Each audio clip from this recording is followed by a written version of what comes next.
Assalamualaikum warahmatullahi wabarakatuh.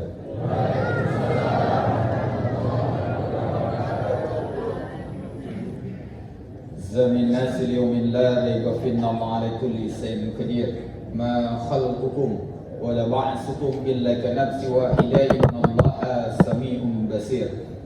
Asyhadu an la ilaha illallah basirun nadir wa sirajul munir. المبعوث بأساس الحق ووصول الإيمان والخضوع للملك ديان صلى الله عليه وعلى آله والتابعين لهم بإحسان إلى يوم الدين. أما بعد فيا عباد الله ومن أحسن قولا ممن دعا إلى الله وعمل صالحا وقال إنني من المسلمين وقال إذا غفر الذنب وقابل توب سديد العقاب ذي طول لا إله إلا هو إليه المصير.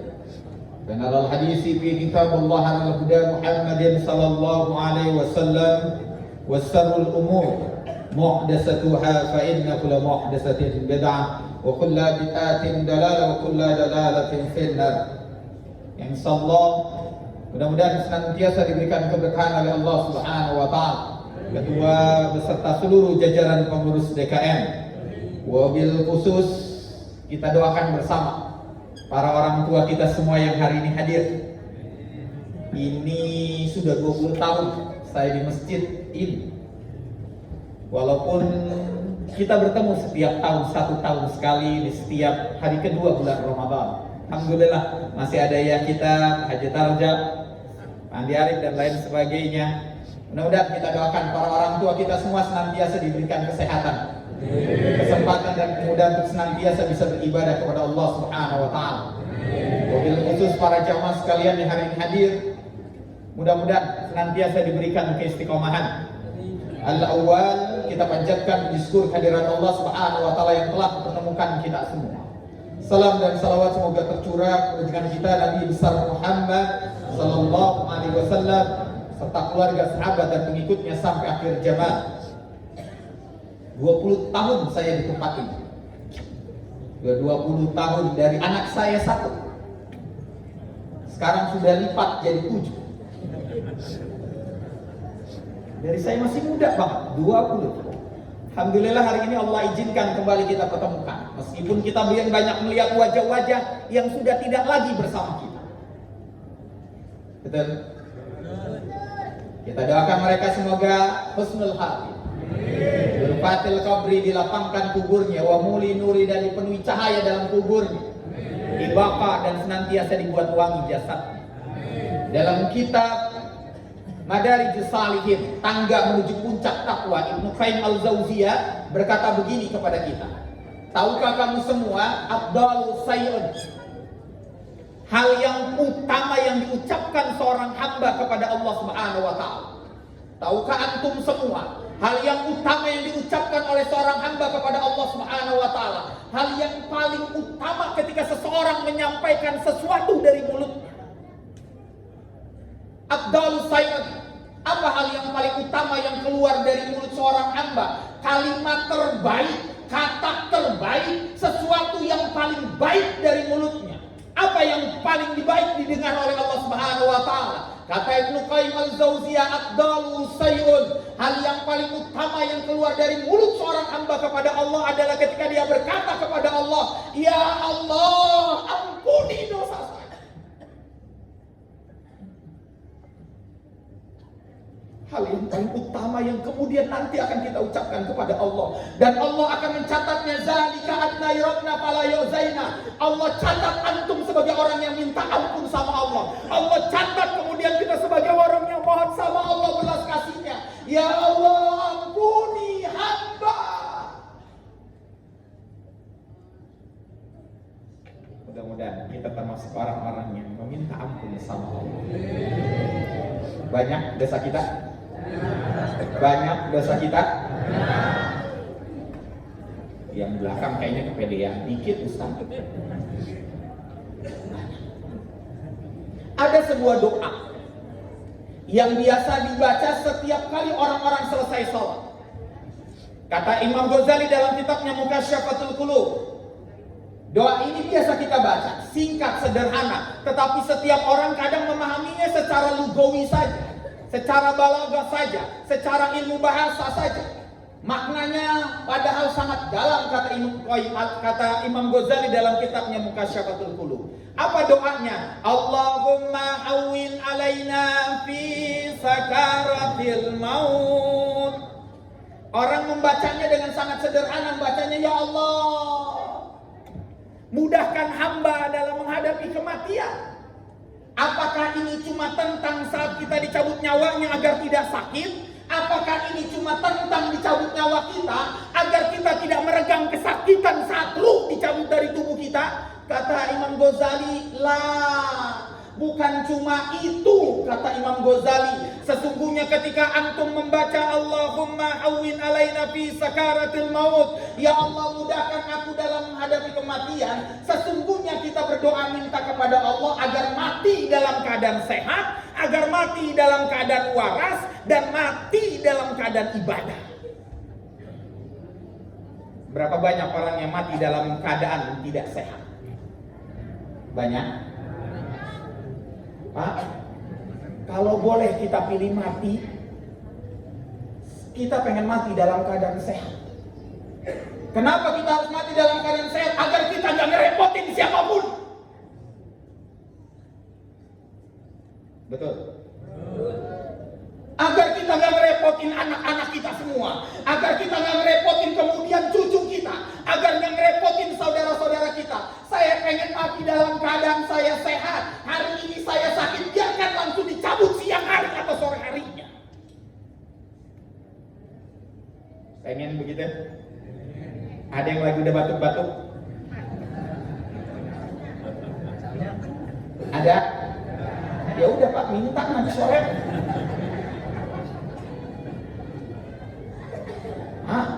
Kita minta, karena belum tentu yang nanti menjaga kita kalau kita sakit, belum tentu yang merawat kita saat kita sakit dia sabar dan ikhlas, meskipun itu darah daging kita sendiri. Betul? Wajarlah kalau Rasulullah SAW mengajarkan sebuah doa kepada kita. Allahumma afini fi badani, Allahumma afini fi sam'i, Allahumma afini fi basari, la ilaha illa anta. Kenapa minta diajarkan, ya Allah sehatkan badanku, agar kalau nanti saya udah usia 50, 60, 70, sudah di atas 40 gak ngerepotin siapapun. Betul? Kita gak minta Pak agar jangan sampai ngerepotin siapapun. Kenapa kata Imam Ghazali kalau antum membaca doa ini minta disehatkan badannya? Karena nanti saat kita 60-70 kita sedang bersiap diri akan ditinggalkan oleh anak-anak kita semua. Betul? Kita cuma tinggal berdua dengan istri kita. Makanya kalau sudah 60, 70, 50, 40 ke atas, saya sudah 40 ke atas. Kalau sudah 40, 50, 60, 70, kita nggak minta rumah yang besar. Yang kita minta dekat kamar mandi, dekat tempat tidur, dekat meja makan. Betul? Nggak pengen ada tangga, dengkul sudah nggak kuat. Maka saya selalu ngeritik masjid-masjid yang tingkat. Sholatnya di atas, di bawah cuma jadi aula pernikahan. Saya selalu kritik masjid-masjid yang tingkat. Limaza, kenapa saya harus kritik? Karena bisa jadi ada orang tua kita yang pengen sholat di masjid, tapi gara-gara tangga dia nggak bisa kemudian naik ke atas. Saya senang di masjid ini, kagak pakai tingkat. Ini masjid 20 tahun dalamnya begini aja. Makanya jadi memorable banget buat saya. Enak. Jadi kemudian ayah kita masih bisa datang, bayangin kalau kemudian tingkat kayak masjid di Siratal Mustaqim di Kebon Nanas, Masjid Jasa Marga. Lihat masjidnya begini Pak. Yang ayah saya 85 tahun ketika datang ke masjid itu apa yang dia lihat? Candi Borobudur tinggi banget. Tinggi Pak. sedih, akhirnya saya harus sholat di emperan.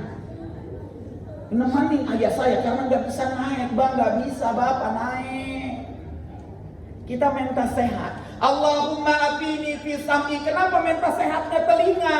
Karena nanti nikmat tertinggi kita saat kita 40, 50, 60, 70 adalah telinga, karena masih bisa dengar suara azan. Betul? Makanya jangan heran kalau udah usia 50, 60, 70 selalu ditanya, udah azan apa belum sih? Cucunya ngomong, sudah kakek budek nih. Begitu. Nikmat tertinggi nih, telinga. Maka bahagialah kalau masih ada yang banguninmu. Bahagialah kalau masih ada yang ingetinmu sholat.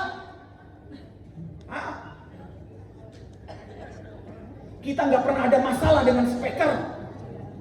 Tolong jangan dipermasalahkan. Saya masih pengen dengar ada yang ingetin saya sholat. Saya masih pengen dengar ada yang kemudian ngingetin saya. Kita nggak pernah ada masalah. Saya masih pengen diingetin orang. Ini manfaat telinga. Apa kata Imam Ghazali? Ingatlah, telinga ini kemudian nanti kenapa Rasulullah ngajarin minta disehatkan telinga? Kenapa tidak minta, ya Allah sehatkan jantung saya agar tidak pasang ring, sehatkan jantung saya agar tidak di-bypass, sehatkan ginjal saya agar nggak dicuci darah, sehatkan pankreas saya agar nggak kena gula. Kenapa minta sehatnya telinga? Karena nanti saat sakaratul maut, nikmat tertinggi kalau telinga kita masih bisa dengar. Anak kita manggil, istri kita manggil, Abi, la ilaha illallah. Enak ya Pak? Kalau kita masih bisa dengar ya, ditalkinin sama anak kita, Abi. Makanya kata Imam Ghazali, panggilanmu saat mentalkin suamimu, panggilanmu saat mentalkin ayahmu adalah panggilan yang biasa engkau panggil sehari-hari. Yang mentalkin apakah ustadz? Lah, yang mentalkin itu seorang istri harus ditalkinkan suami. Suami ditalkinkan oleh istri atau anak-anaknya, bukan ustadz. Kita mah kebanyakan manggil, saya yang biasa dipanggilin, Ustaz, tolong talkinin. Lu pikir gua temannya malaikat Israil? Anaknya talkinin, panggil. Kalau ibu biasa manggil kemudian suami dengan panggilan Abi, sebut dengan Abi. Abi, karena yang namanya sakaro itu artinya mabok, sesuatu yang diingat saja yang ada di pikirannya. Jadi kalau yang biasa dipanggil sayang, sayang. Kalau saya dipanggil sama suami istri, bebek. Tapi saya nggak mau kalau saya lagi sakaratul maut panggilnya bebek, kagak mau. Panggil saya Abi. Ini telinga. Allahumma afini fi basari, mata. Kenapa minta sehatnya mata? Karena nanti nikmat tertinggi kita bisa lihat Quran. Betul? Saya lihat kacamata plus nih. Ya Pak, saya sudah pakai kacamata plus juga, plus 2. Karena biasa kemudian membaca Quran saku, jadi lama-lama mata kemudian maksa plus. Karena biasa baca kemudian kitab-kitab kuning, jadi biasanya plus. Maksa, ini betul. Karena nikmat tertinggi kita nih Pak masih bisa melihat Quran. Senang gak lihat Quran? Jangan lupa, apa kata Imam Ghazali ngomong begini, kelak antum semua akan dituntut sama Allah dengan apa yang telah kemudian Allah wahyukan kepada Rasulullah dan antum tidak membaca. Teguran nih Pak. Jadi dibaca. Ustaz, saya belum lancar, belajar. Ramadan ini tempatnya kita momentum jadi orang baik, betul Pak? Yang gak suka ke masjid jadi suka. Yang gak suka baca Quran jadi suka. Yang suka gak suka zikir jadi suka zikir. Nih Ramadan. Kalau di luar Ramadan orang malu. Kadang-kadang diomong orang ada mulutnya nih pedes banget. Tumben lu ke masjid. Begitu. Ramadan mah kagak. Padahal Pak, kalau ada orang yang biasa nggak pernah datang ke masjid, nggak pernah datang ke majelis ilmu, kita harus memanggilnya. Sini, antum di samping saya, duduk. Ada makanan di depan kita, kasih pada dia semua. Nih, bawa pulang. Kita begitu nggak? Kagak, kita mengambil sendiri, masukin ke kresek merah. Mama masukin ke tas. Mana tasnya gede, ngapain kasih dia? Ngaji baru sekali, dapat kue banyak. Banyak yang gitu? Tuh mulut pedes banget. Jangan. Itu momentum untuk kita berubah. Allahumma afini fi basari la ilaha illa anta. Kenapa yang ditutupnya dengan kalimat tiada Tuhan selain Engkau? Ingat Pak, kita akhirnya akan memasrahkan diri kita kepada Allah. Ada sunnah hasanah yang sering dilupakan oleh seorang hamba. Kalau ada seorang anak itu lahir yang biasa menggunakan azan dan iqamah, yang biasa berdoa, silakan berdoa. Kalau anak kita lahir, ada kemudian doa yang sering dilupakan oleh kita semua. Sesungguhnya ketika bayi kita lahir Pak, anak kita ditunjuk dengan kita, dipegang dadanya atau dipegang kepalanya dengan kalimat begini. Walahu ma sakana fil laili wan nahari wa huwas samiul alim. Hasbunallah wa ni'mal wakil, ni'mal maula wa ni'man nasir. Ya Allah, saya serahkan anak saya untuk Engkau jaga pagi, siang, sore, malam hari. Saya serahkan semuanya kepada Engkau. Kalau sudah baca begitu, maka anak nggak perlu pasang bangle, peniti pakai cabai, bawang putih. Kalau sudah begitu, anak nggak perlu ditaruh sapu lidi dengan gunting. Masih ada yang begitu? Masih? Bro, udah tahun berapa nih? Sapu lidi sama gunting. Nggak perlu. Tapi nanti Pak, kalimat itu akan kita tunjuk nih. Kalau kita udah 40, 50, 60, 70. Kalimat itu kita tunjuk pada diri kita sendiri. Walahu masakana fil laili wan nahari wa huwa samiul alim. Ya Allah, tolong jaga saya. Tolong jaga saya pagi, siang, sore, malam. Karena anak saya telah menikah, akan dibawa oleh suaminya. Karena anak saya telah menikah, akan hidup mandiri. Karena anak saya telah kerja, akan pergi keluar kota. Saya sendiri bersama dengan istri saya. Tolong jaga saya.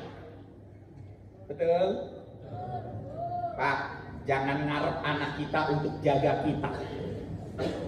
Ikhlasin ridha. Sebagai penutup, saya kebetulan seorang relawan. Sebelum jadi relawan ke daerah-daerah terpencil, saya dulu adalah relawan biasa datangin rumah-rumah panti jompo. Hampir Jabodetabek.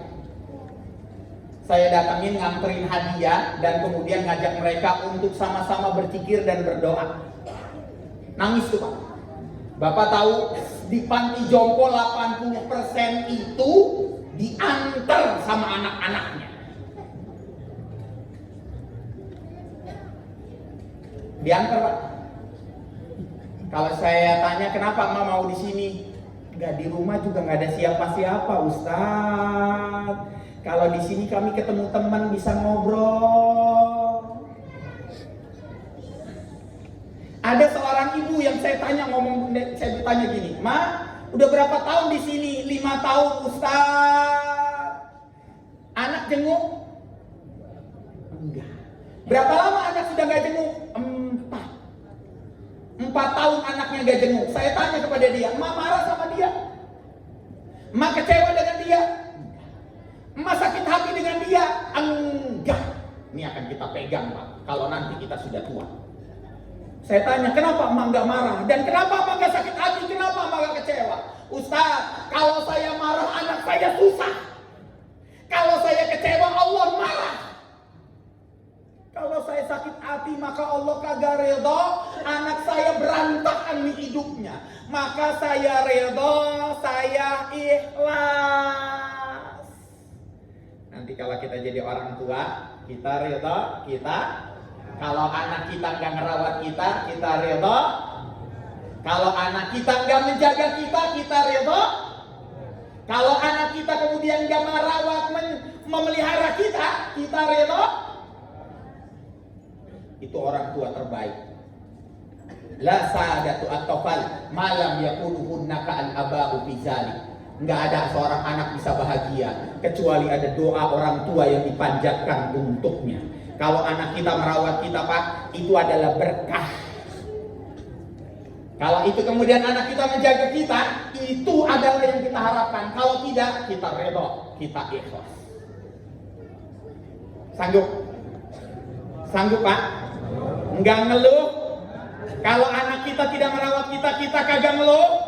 Kalau anak kita nggak menjaga kita, kita nggak ngeluh? Kalau anak kita nanti Ramadan nggak datang, Lebaran nggak datang, kita nggak ngeluh? Ridho? Ridho? Ikhlas? Ikhlas. Nanti saya begitu, Pak. Anak saya yang pertama perempuan pasti akan dibawa oleh suaminya. Anak saya yang kedua perempuan pasti akan dibawa oleh suaminya. Anak ketiga saya perempuan pasti akan dibawa oleh suaminya. Habis. Saya akan ridha dan saya ikhlas. Maka saya akan berkata kepada Allah, hasbunallah wa ni'mal wakil, ni'mal maula wa ni'mal nasir. Saya serahin ya Allah diri saya sama Engkau ya Allah.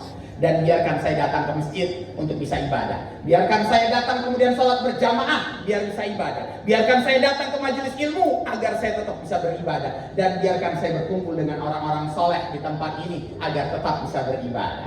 Dan itulah yang diinginkan oleh orang-orang yang sudah di saat senja. Maka Ramadan ini, Pak, akan jadi momentum untuk kita untuk terus memperbaiki diri kita ridha dan kita ikhlas dengan semuanya.